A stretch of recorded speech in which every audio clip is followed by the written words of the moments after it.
ഞാൻ അവിടുത്തെ പണിയൊക്കെ ചെയ്യുന്ന ആര്? അപ്പൊ വാപ്പ എന്ത് ചെയ്യും?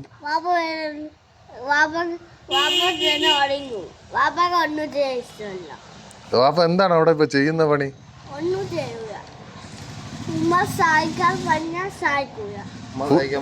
ഫുഡ് കഴിക്കുവോ അവൻ അവിടെന്ന്? വീട്ടിൽ നിന്ന് ആഹാരം കഴിക്കുവോ? ഒന്നും കഴിക്കൂല. വെച്ചാ കഴിക്കും, എന്നിട്ട് കിടന്നുറങ്ങും. ഫുൾ ഉറക്കമാണ്. ഉറക്കം അല്ല, അവിടുത്തെ പണിയെല്ലാം ചെയ്യുന്നത് നെഹിയാനാണ്. തുണി അലക്കും, വിരിക്കും, ഉമ്മയെ സഹായിക്കും.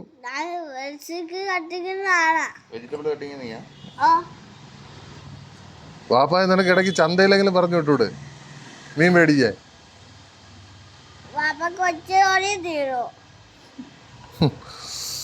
എല്ലാ പണിയും ചെയ്ത് ലാസ്റ്റ് നമ്മൾ പഠിക്കുകയും ചെയ്യണം, സ്കൂളിലും പോകണം അല്ലേ?